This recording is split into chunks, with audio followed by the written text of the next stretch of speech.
O'Reilly.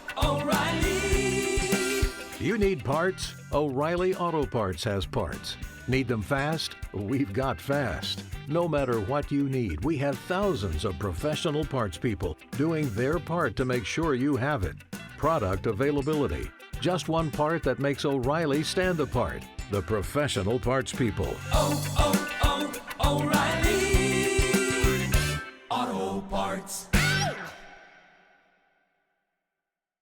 We're excited to announce that our very own podcasting platform, Zencastr, has become a new sponsor to the show. Check out the podcast discount link in our show notes and stay tuned for why we love using Zen for the podcast.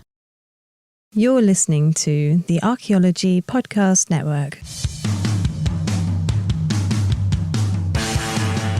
Hello and welcome to the Archaeotech Podcast, episode 130. I'm your host, Chris Webster, with my co-host, Paul Zimmerman. Today we talk computational archaeology with Dr. Isaac Ullah. Let's get to it.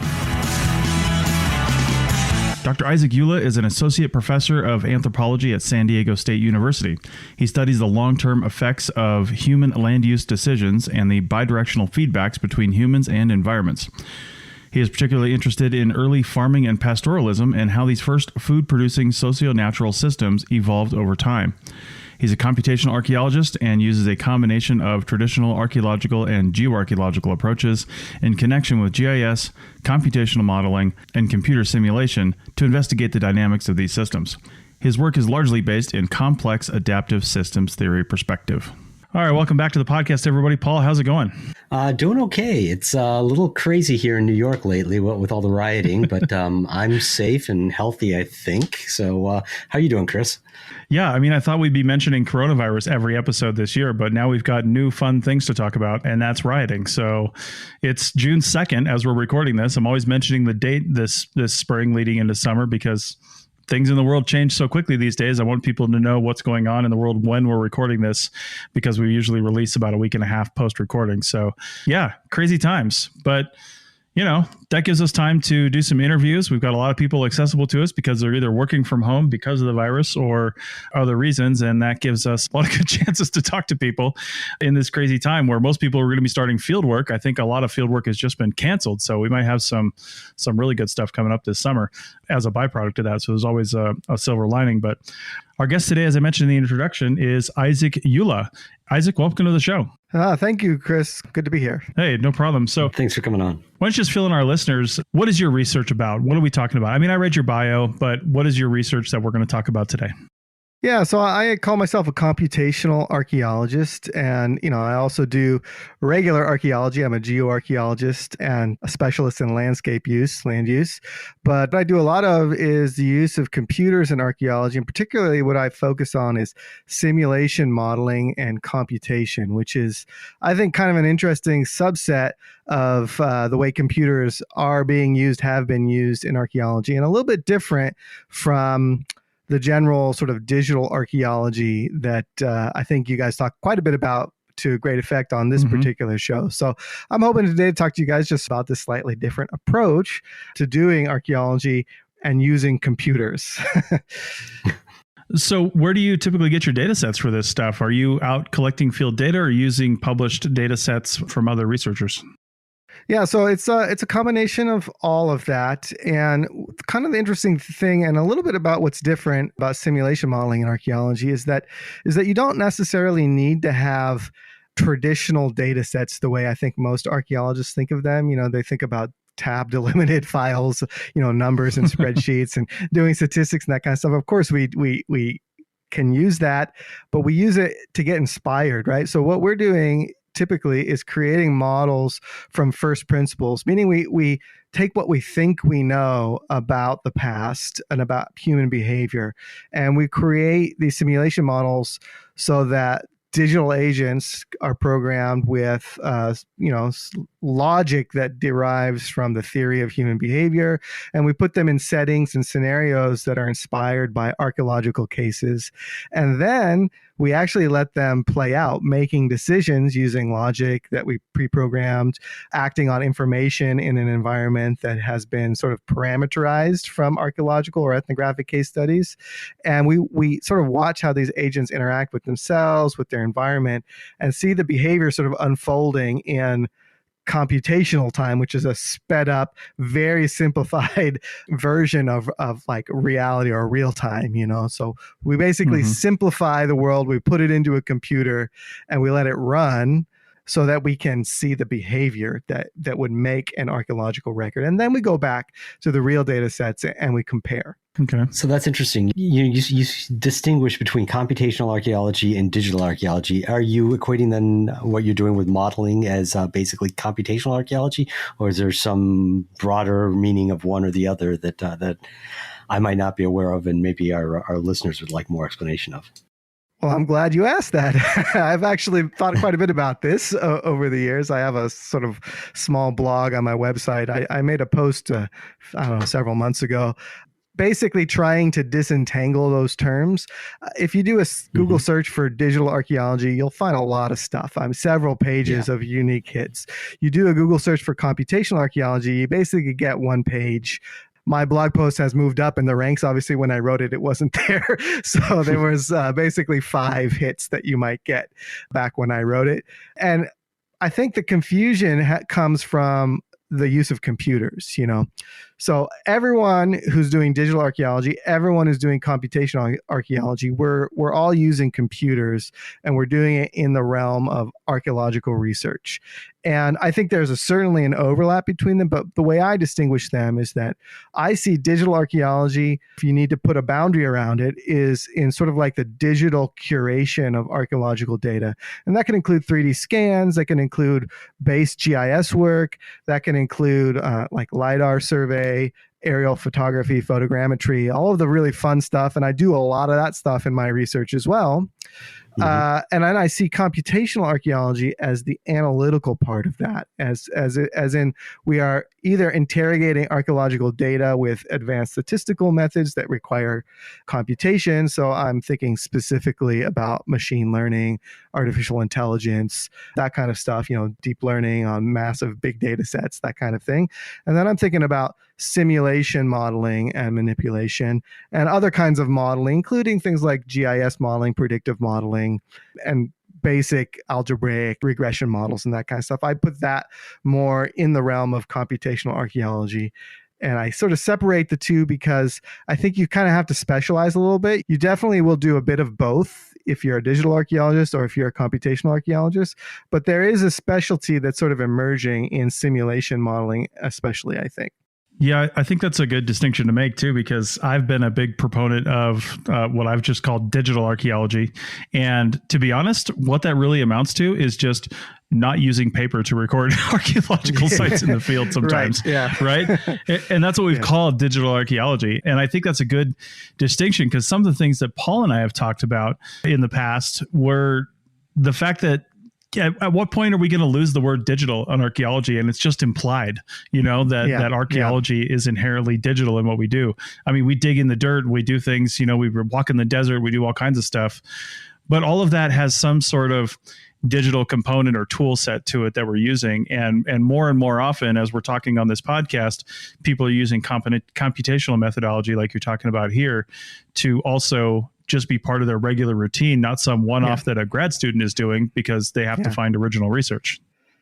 Yeah, I agree completely. And I'm fully on board with digital archaeology and digital data recording methods. I was an early adopter. We were in the early, I think it was 2009, even with early iPads and FileMaker Pro in the middle of Jordan, trying to do that kind of stuff. So I'm fully in on that. And I think one begets the other. So I really feel like the advances in digital archaeology have started to enable advances in computational archaeology. I do feel like digital archaeology is more popularized or more ingrained, I think, in archaeological research generally. It's sort of ahead of the curve in terms of becoming normal. And computational archaeology is getting there. I personally have witnessed the growth of it. So I started my PhD program at ASU in 2005. And I had sort of self-taught myself GIS in my master's program. And I worked with my advisor at ASU, Michael Barton. He was really one of 3, maybe 4 archaeologists who really knew what simulation modeling was at the time. And right. I didn't even know what I was getting into, when I showed up and I was in the lab, and he put me on a computer that was loaded with Grass GIS, and we were doing Bash programming in Linux back then. So there was all kinds of stuff that was new to me, and he just sort of said, he had gotten this grant, a NSF grant for the couple of human environmental systems grants. And it was about, can we do this? Can we actually simulate human societies? And he sort of sat me down at the computer and said, this is what we're going to do. And I had no idea, what we were in for. And we built our first model just sort of from the ground up with no archetype to go off of. And of course, we made tons of mistakes. And I think we could have done a better job knowing what we know now. But it was really, really interesting. And we learned a lot. But it was a real small group of people back then. And it's slowly gotten bigger and bigger. And I think it's taking off and becoming more ingrained in archaeological research. Okay, that's interesting to me. You jumped in with both feet because you already had, I guess, 1 foot in the water. I'm probably mixing my metaphors, but you were already into the GIS. And because so many of the if we're going to use your heuristic here of digital versus computational, so many of the digital methods are visual, are things like 15 years ago it would have been digital photography. Nowadays it's LiDAR. These are visual things that really grab, they're easy for archaeologists who tend to be very visual learners anyhow to understand and to gravitate toward. How would an interested student nowadays, in 2020, that wanted to get into computational archaeology, how would they go about doing that? What programs are there? What kinds of data sets are available for them to use? What kind of tools are there out there that they might be able to play with in the same way that, we all back in the day played with GRASS or QGIS on our own? Yeah, that's a great question. In fact, this is something I'm struggling with as an educator right now. I've got a handful of grad students and a bunch of undergraduate students, and I'm slowly introducing to them. I have actually now put a class through the curriculum on computational archaeology at San Diego State, which is pretty exciting for me. So what I would say is that it depends a little bit on your previous experience. If coding is scary to you, and I fully understand that it can be for somebody who's not particularly computer aficionado person, then my suggestion is to start fairly simple. And the classic piece of software that most people, I would say sort of the gateway drug to computational archaeology, is NetLogo. And it's specifically designed for making these agent-based models. It's pretty simple. You can code in it, but you don't have to code in it. There's hundreds of models that are just available. If you download the NetLogo software, they just have a library of models built in. You can just click through them. And also there's a bunch available online, and I've been making some available through my website because they actually have a web player for NetLogo models. So if you'd like, I can give you a couple links. Students can check them out and just sort of play around. And it's pretty straightforward. They're little digital graphical interfaces. You slide sliders to change the parameters. You can check boxes, and then when the model runs, there's a little window and you can see the agents moving around, the environment changing, and then there's little live graphs that update so you can sort of monitor what's happening to your agents. And we have little models that are just straightforward, like optimal foraging, prey choice type models. I have a grad student right now who's sort of got into it through that way, and she's really started, I just started out doing most of the actual programming, but she's taking over from that, and she's changing one of these optimal foraging models to talk about human-caused extinction at the end of the Pleistocene, just trying to see if different hunting preferences could drive prey species, large prey species extinct or not. And so that's really kind of an interesting way to start in computational archaeology, because then you get into the what if scenarios, and that's really what drives a lot of the research is, well, what if I move this slider over and I make, giant buffalo, the handling times go way down. Does that induce the hunters to start going for these potentially large animals? And what would cause handling times to go down? Would it be a change in technology, an increase in the efficiency of hunting weapons, that kind of stuff, right? So you can play around in these models, and I think that kind of hooks people into it. And as soon as you get hooked on the sort of simple, we sometimes call these toy models in computational archaeology, fairly simple ones, then you start going down the road. You can learn a little bit of easy coding. The NetLogo coding language is pretty straightforward. I personally prefer to program in Python, and there are a few programs that you can use programming in Python. There's a couple of agent-based simulation models that even have graphical programming, where you can drag little widgets and connect them, the ins and outs of them. So there's a couple of fairly easy ways, I think, for people to get into this. And really, it's one of these things where I think you got to do it and see what it does. And I see in my students that as soon as they start to do it, things start to click. But beforehand, it seems a little strange, a little daunting. Okay. Well, I think, man, I had so many questions. There was a question. I know. I just kind of trying to wrap my head around all of it. So you mentioned in your bio that you're interested in, I'm just going to read directly here, farming and pastoralism, and how these first food producing socio-natural systems evolved over time. Yeah. First off, explain to our listeners socio-natural systems. I think I can piece out what you mean by that, but I want to know how you're defining those terms. And then also, just right after that, like what kind of data are you bringing in and then into these computational models in order to extract those? I'm curious more from a user standpoint, which I want to talk about later in the show, but what kind of things could people be thinking about from a data collection standpoint to be answering these kind of questions? But maybe start by explaining the process there. Yeah, so socio-natural systems, I mean, it is a bit of a jargon word, and I understand that. I use it simply because, granting agencies and they like to use those kinds of terms. But I think it's pretty simple. Everyone has sort of an intuitive sense that human beings are not separate from the natural world. They're not separate from their environments. And, there's a growing understanding of the nuance of how that interaction has changed over time. And I think, if we can talk about all kinds of debates, the Anthropocene debate, for example, but essentially we recognize that humans can be and probably are big drivers of change in the Earth system, the weather system, the climate system, the biological systems of plants and animals, the water system, even in some cases, the geologic system for surface flow and, erosion and deposition of sediments.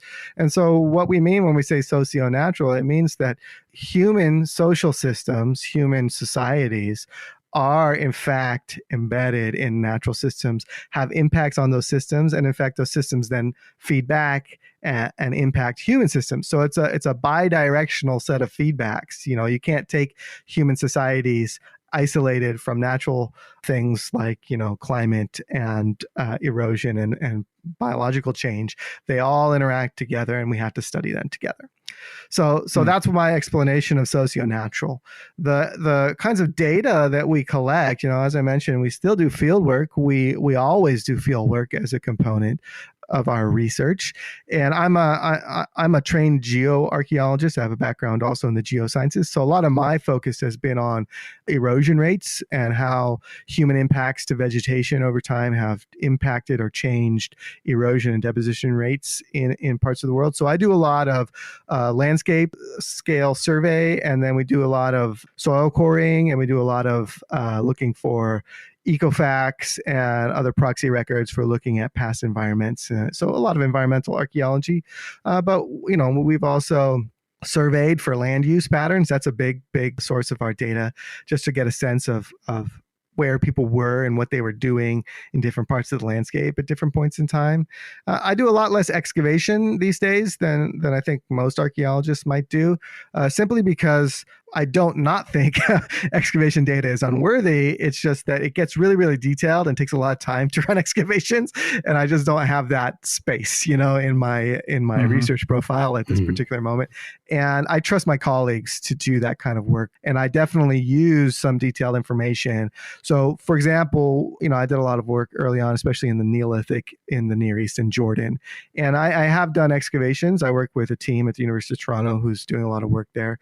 We know now through their excavations the kinds of activities that people were doing in the Neolithic. What kind of farming, what kind of techniques, generally speaking, how many people lived in these sites, what their households were kind of like. So that information is available. And I pair that with the landscape scale information to try and understand from a quantitative perspective what broad scale land use patterns might have been, what the effects might have been.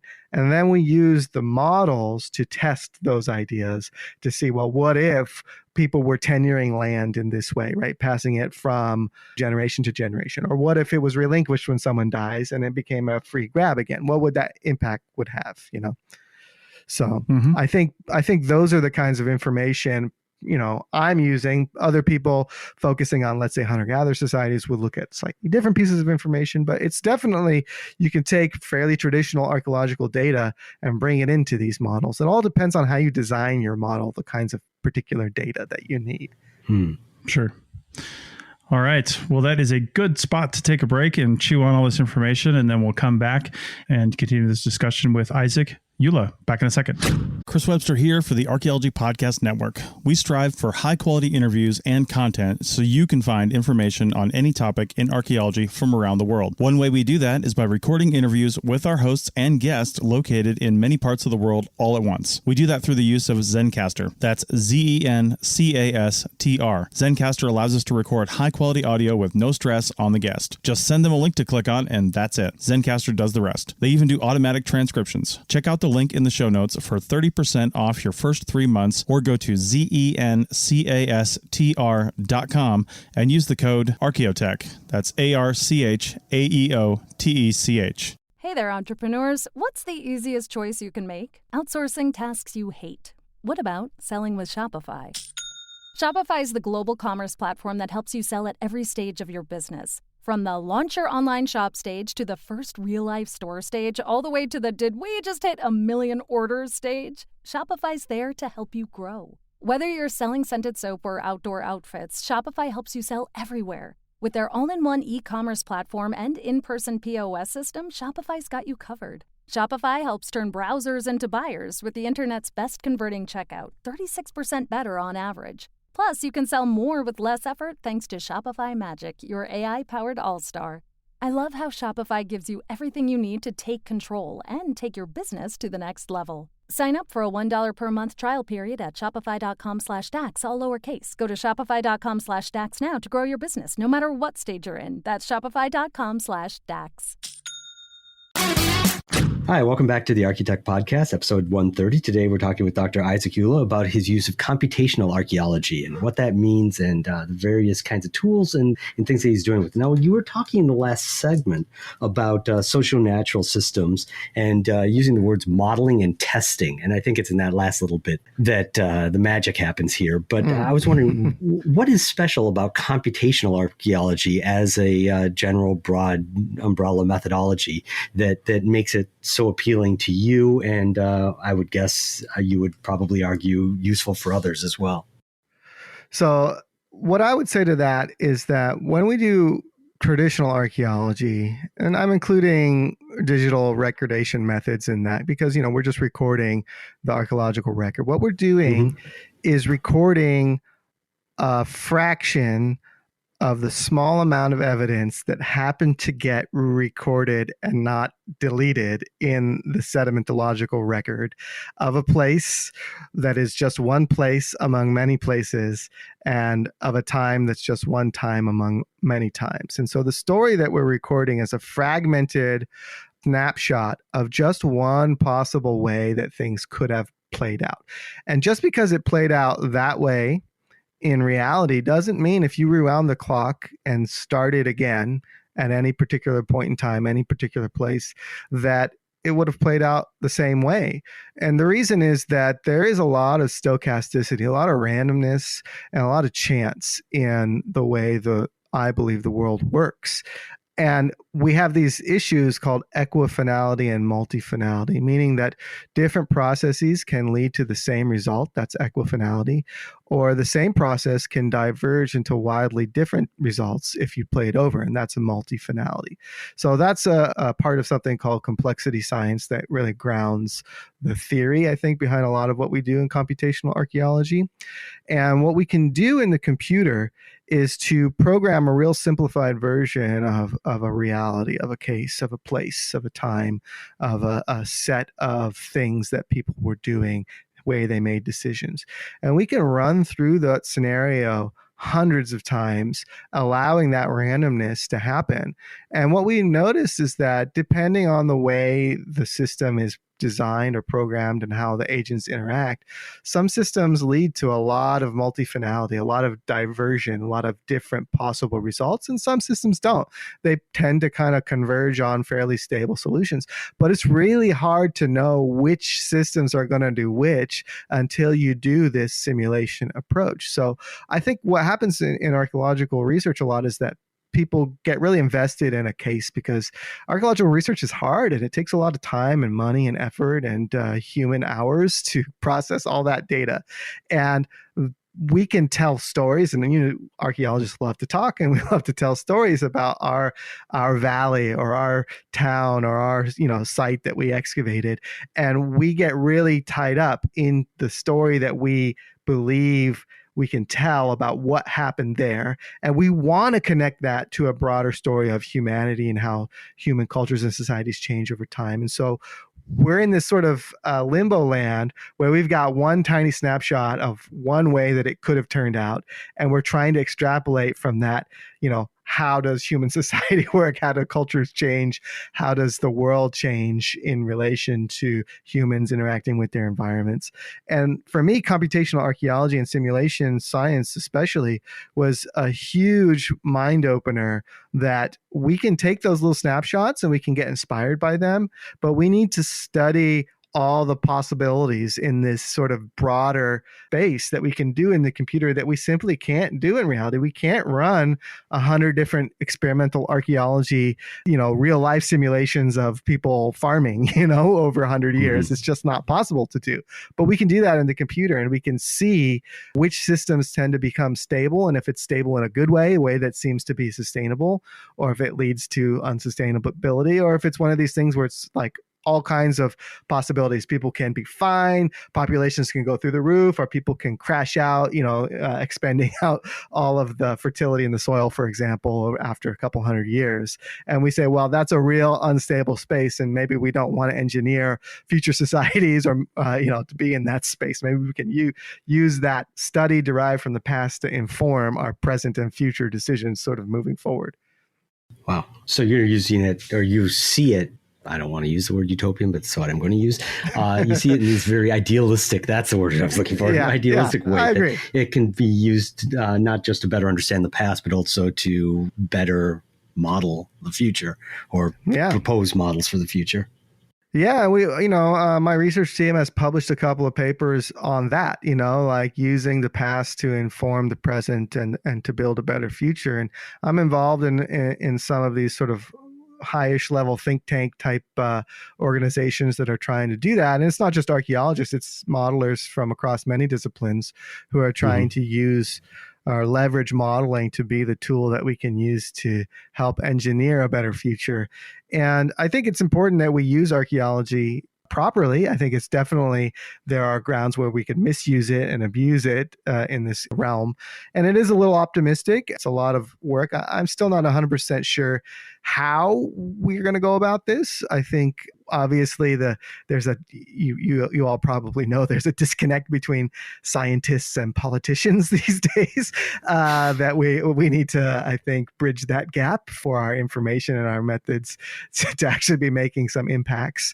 That's not a trivial thing at all. But I am optimistic that we can at least learn about choices that we're making now through this method and using the lens of archaeology and history to contextualize the way people behave and the ramifications of those behaviors over long time spans. Okay. Well, we got about, 8-9 minutes left in this segment. And one of the things I like to do with this podcast is teach people about things they could be doing on their own research projects or their own sites or, whatever they're doing. So one of the issues I've noticed with, let's just call it computational archaeology, because we've established that on this on this podcast, is a lot of times we talk to, let's say, grad students, usually university setting people, about these types of things, because let's be honest, I'm in cultural resource management archaeology up here in Nevada, so CRM, and a lot of times, unless it's based in GIS, a lot of times we just don't have the time to do something else to the data and come up with fun things to do about it. It's done in our off time to produce a report for a conference or something like that. So I'm really interested in trying to create, let's say, more accessible ways for people to get into some of this stuff, because it seems like every time you talk to somebody about some sort of simulation or some sort of computational thing, it's like, oh, I've got to go learn Python, or I've got to learn this, or I've got to learn that. And are we starting to get to the point where we can develop out of the box tools that we can drop a data set into and say, I want to know this? Are we getting to that point at all where we don't have to be this other type of specialist to really understand what we're doing? I understand the need to really understand the nuts and bolts of how this works, but for this to gain widespread adoption, it's going to have to be out of the box at some point. Yeah, I think you're right about that. I think you're definitely right about that. So there are much more complex tools and simpler tools in agent-based modeling. But I'd like to talk about probably something that's maybe a little more accessible to people who are used to GIS. And I'm a big GIS person. I mentioned before, I taught myself on ArcGIS 8 or whatever it was back in 2002. And there was nobody in the department in Toronto that knew how to do GIS. I had to go over to geography to learn anything. And so I've been doing it a long time, and I've switched completely to open source tools. So I personally use GRASS and QGIS exclusively these days. But, I teach a class in GIS, and I decided that I wanted to merge GIS and computational archaeology together, because I think most students come and they want to learn GIS, and they can get a lot of access to resources to learn GIS. And I think we need to integrate GIS and computational archaeology better. And so I started to do that. I have a series of tutorials I put up on my YouTube channel. You can just search my name on YouTube on how to do some computational modeling techniques in GIS. And particularly what I focus on, I found a good sort of hook, is predictive modeling, and something especially for CRM folks, I think that's really useful. And there's two sort of ways to go about this. There's sort of deductive approaches and there's inductive approaches. And so the inductive approaches are probably the simplest. You have a site database, which you can get, maybe your firm has one. Maybe you go down in California, we have the information centers that have all the CRM, database for all the sites that are excavated. And you can start to plug those in, and I show you how you can basically query them to get a fairly simple statistical understanding of the spread of, site locations in relationship to other natural features in a landscape. And I show you how to derive some of those things like stream networks and ridge tops, and we can do least cost paths and all kinds of stuff like that. And then I show a fairly simplified way to use map algebra, literally just the calculator, Boolean logic, which is like if-then statements, and then a simple averaging regression to come up with a fairly, actually in the end, depending on how many types of data and how good the data are, nuanced probabilistic map of where people were interested in locating sites. And so that's a good way to do it. The other way, again, is you can flip it and go from first principles and say, I think people like to put sites in this time period near water because, right? And so you can just build in your theoretical understanding of human site location behavior, and you can build these models. And so these aren't as dynamic as the simulation models, but you can start to change the parameters pretty simply, say, okay, it's less than a kilometer from a stream. Okay, what if it's 2 kilometers from a stream, right? And you can start to see how the perception of a landscape and the way people will utilize landscapes can change depending on these things. And I've seen over the past couple of years, as I've started to implement this with my class, the students are really getting into this. And we get a lot of students at STSU who are going to go on in CRM. And simulation right now, it's not for them, but predictive modeling is something that they can sort of hook into. And if they get the logic of predictive modeling, then they intuitively are going to understand what simulation is all about. And eventually they can come, if they want to pursue it, they can gain that sort of more specialized knowledge and skills to do some of the more technically challenging, maybe theoretically a little bit more sophisticated kinds of modeling. But it's not orders of magnitude different, I think, at that point. Okay.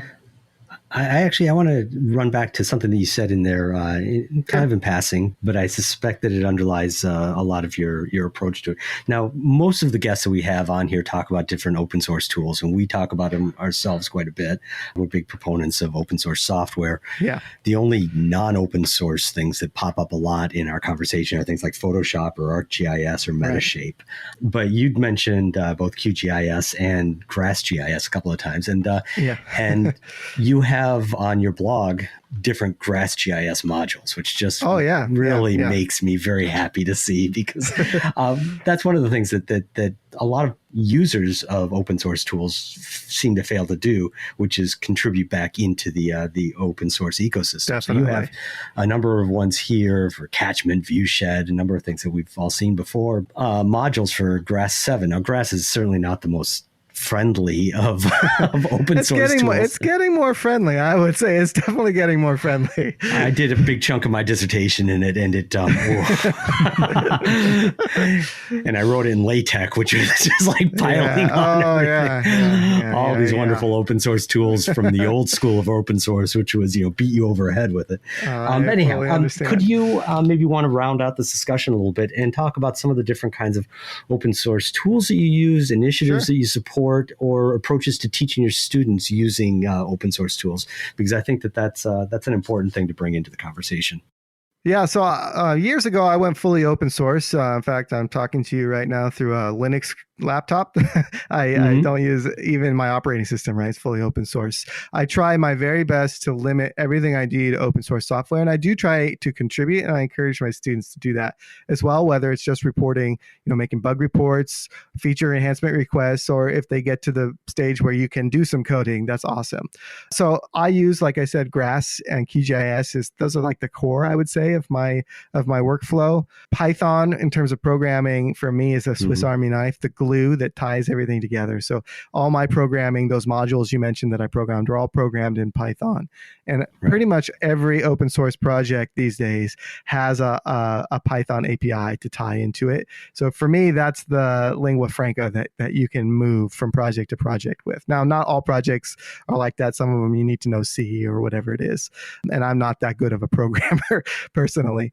So I have actually a blog entry on my website where I go through all the software tools. There's probably close to 200 software tools open source on there. So for specifics, everything from managing your photography workflow, instead of using Photoshop or Lightroom, you can use Darkroom or Raw Therapy. You can use Geeky to view your photos. There's all kinds of stuff for digital content management to download your photos from your camera, from your drone, from all of this kind of stuff.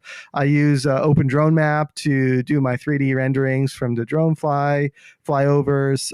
I render movies. I do everything like, LibreOffice and text editors and that kind of stuff. So basically everything I do is open source, including my data collection. Now we're using the Open Data Kit on tablets, and we're processing all of our sort of field data collection through there now. So basically everything is open source. I think it's super important because we need to be transparent all the way down to our source code. If I make a mistake in my program, I want people to find that. I don't want people to blindly use my code, behind some paywall, and maybe I'll make some money off of it, but the science is going to be wrong. And for me, it's more important that somebody says, hey man, you made a mistake. You didn't carry the one or whatever it is. and your program is not doing the right thing. And then we correct that. And for me, that's the heart of open source. It's open science. It's making science actually transparent and better. That's a great answer. Yeah, indeed. So we're pretty much at the end, Isaac. Is there anything else that you would want to tell somebody who wants to get into computational archaeology, or somebody who's, I don't know, computational curious? Yeah, computational curious. I'm going to steal that. I like that a lot. What I would say is we get a lot of students who are a little bit afraid of computers. I think a lot of folks coming up in these younger generations they know how to use devices, but they don't really grasp how they work. So I want to just say it's not that frightening. It's actually not that complex when you get to it. It's just logic. If you can make a logical argument when you're talking with a friend, you can program. And there are programming languages that are a lot more technical, and then there are some that are much more human friendly. So you can start to learn something like R, you can learn Python, Ruby, whatever it is. Just start to learn something. Don't be afraid of it. And don't be afraid of using math and seeing numbers. They're nothing to be scared of. I wasn't a huge fan of math as a student. I struggled through calculus in college, I won't lie. But it turns out when you actually have an interesting question and you've got the data, and you know that there's a method out there that can help you answer the question, math becomes a lot less scary when you're actually using it for something that's interesting. So don't be afraid to try and use it. That's what I would say. Just sort of open up to those possibilities and those skills. There can, even if you don't go on in archaeology, if you're an undergraduate student and you don't know you want to go on in archaeology, those skills, if you learn them, they're going to be important in whatever career you go down. And you're going to have a lot more fun applying them as a student in archaeology than you are in economics, right? Or something like that. Mm-hmm. So I personally think this is archaeology is a perfect realm for students to get really interested in these methods and to apply them because it's fun. It really is fun. It gets your curiosity flowing. I think we have an ability to do that some disciplines, personally, I don't think do. Nice. All right. Well, thanks a lot, Isaac. Man, it would be great to have you on to talk more specifics about other projects and things like that. I love having these overview sort of conversations, to talk about a technology, but really diving into some of the nuts and bolts of something where, data were collected. You had these questions, you use these things to answer those questions. And then we come back and this is the result. So maybe we can bring you back on and talk more of those details. Yeah, I'd be happy to. Just invite me. Hey, no problem. Open door. All right, Paul, anything else to wrap this up? No, that was great. Thanks so much for sharing your view on computers in archaeology. I think that I learned some things. I've been afraid of computational methodologies in general, even though I'm not one bit remotely afraid of computers.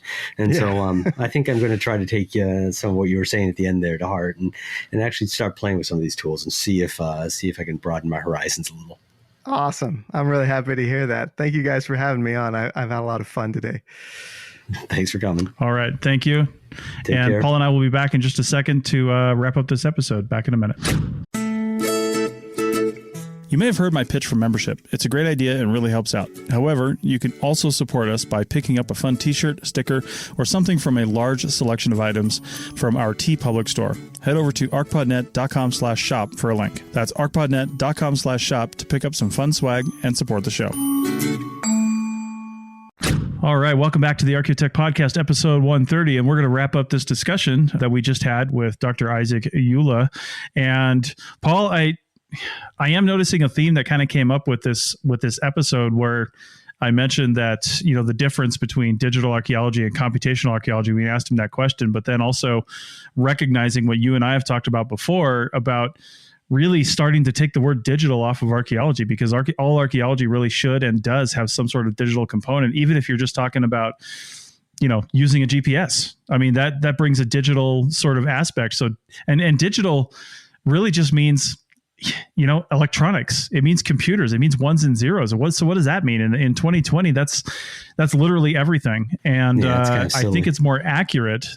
Yeah, I think it's more accurate with somebody like Isaac talking about computational archaeology. What are you doing with this data that is born digital now and created this way? And I'm glad he brought that up too. It's better that people are collecting data using, quote, digital archaeology, where people think of tablets and stuff like that, because it allows you to take that born digital data and do other things to it. But I think it's an interesting contrast, which is the point I'm trying to bring here, to where when I first started this podcast, well, I didn't start the podcast, when colleagues of mine started the podcast, and then I took it over. To me, digital archaeology really did mean, let's talk tablets, let's talk methodology, let's talk how we're collecting data in the field. And while I know about things like, some of the methods in computational archaeology and modeling and things like that, it wasn't even the first thing in my mind. And I think that's an interesting distinction that he brought up.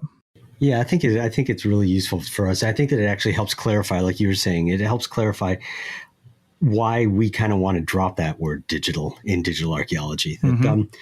Ostensibly, it means a methodology or methodologies, a broad set of how you go about your work. But at this point, no, let me back up. Like 40 years ago, maybe typing out your report on a word processor would have been, the vanguard of doing something digitally, but now everybody just does it by default. At this point, so many of our digital tools, digital photography in particular, but definitely a lot of databases, writing, as I've just said, illustration, a lot of things are digital without even us thinking about them being digital. So it as a methodology, it's kind of about silly. It's almost as silly as saying, I'm doing pedestrian survey by walking, using my legs. Yeah, totally. It doesn't add anything to the conversation. So, computational archaeology, again, that is also a broad umbrella term for sets of methodologies and ways of approaching the data.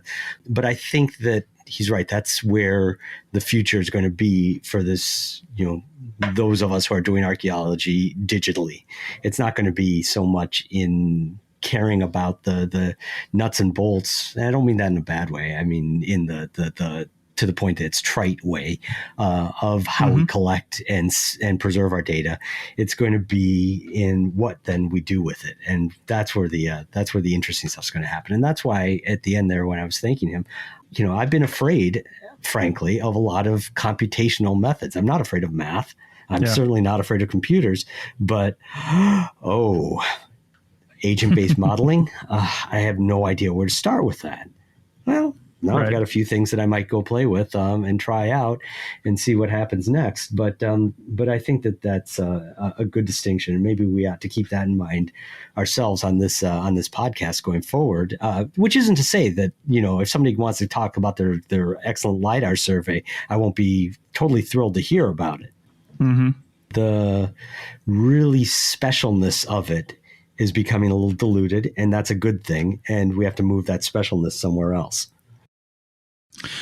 Yeah, and that's a good point, because I've been again, I know things, things, but like you said, some of these methods, they're just so far, for me, they're so far beyond some of my skill sets and what I actually have. I mean, I know a little about coding. I know enough to say that, I can understand a little bit about things, but if you ask me to actually use some sort of coding language, really any, to do one thing, I mean, I'd have to look up how to do it. I don't just know how to do it. Right.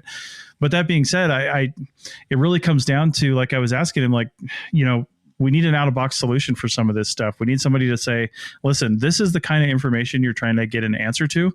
Well, in that case, here's the data you need to collect. Here's the way you need to collect it. Here's what it needs to look like. Here's how it needs to be formatted. Here's the number of data points you're going to need. That's also important to know. And then how do you put all that together? Well, you can hopefully drop it into this box and spit magic out the other side. But it does help to understand all of this as well, because then you understand how to fix it. But I guess I equate it to owning a car.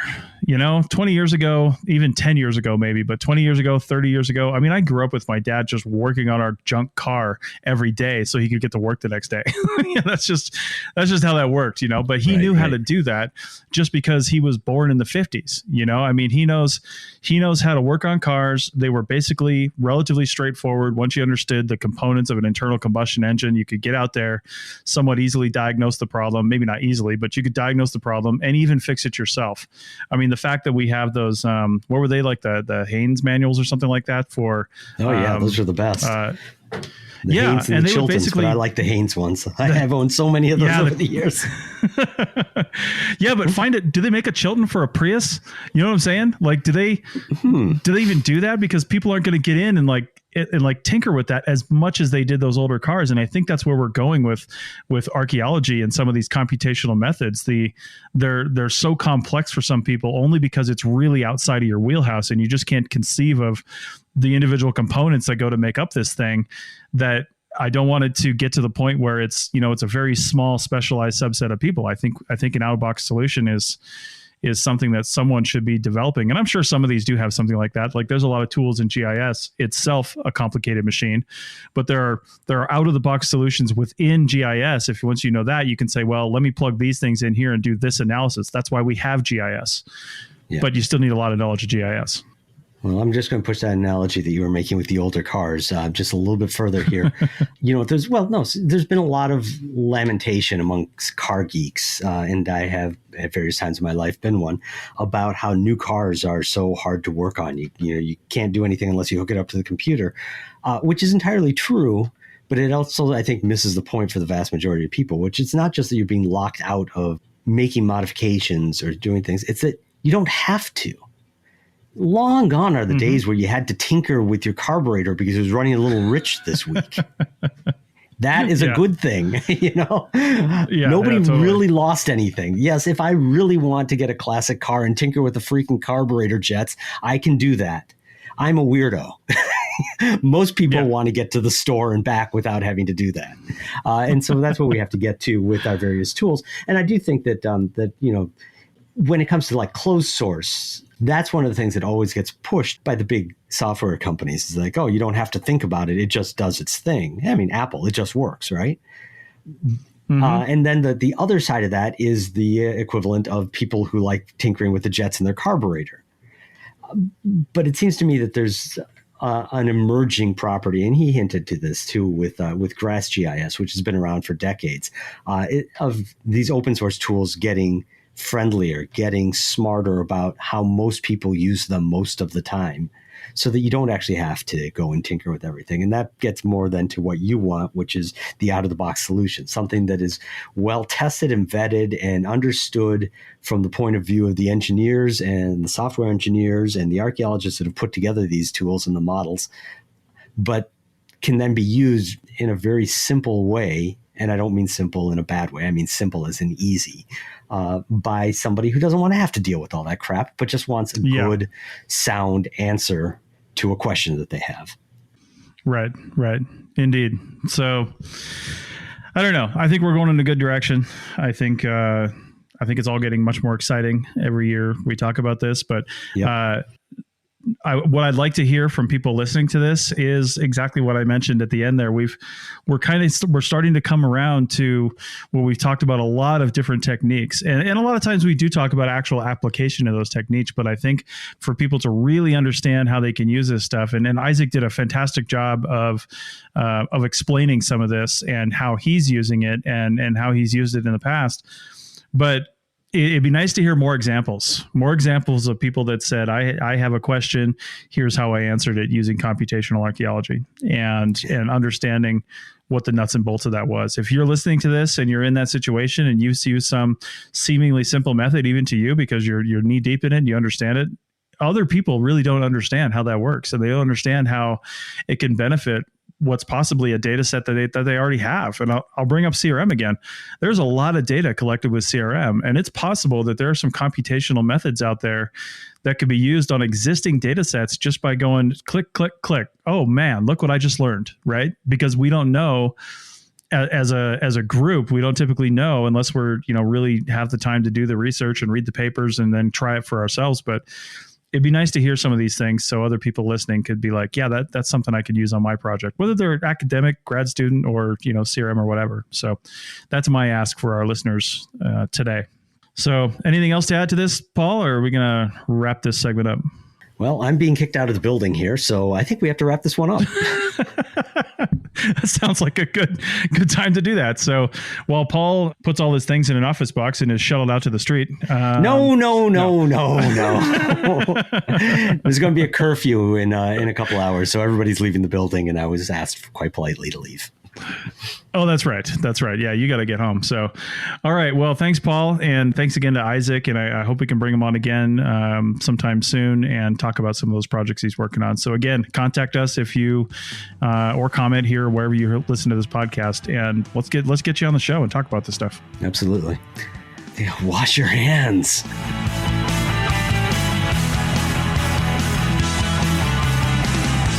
Thanks for listening to the Archaeotech podcast. Links to items mentioned on the show are in the show notes at www.arcpodnet.com/archaeotech. Contact us at chris@archaeologypodcastnetwork.com and paul@lugal.com. Support the show by becoming a member at arcpodnet.com/members. The music is a song called Off Road and is license free from Apple. Thanks for listening. This show is produced and recorded by the Archaeology Podcast Network, Chris Webster and Tristan Boyle, in Reno, Nevada, at the Reno Collective. This has been a presentation of the Archaeology Podcast Network. Visit us on the web for show notes and other podcasts at www.archpodnet.com. Contact us at chris@archaeologypodcastnetwork.com. Thanks again for listening to this episode and for supporting the Archaeology Podcast Network. If you want these shows to keep going, consider becoming a member for just $7.99 US a month. That's cheaper than a venti quad eggnog latte. Go to archpodnet.com/members for more info.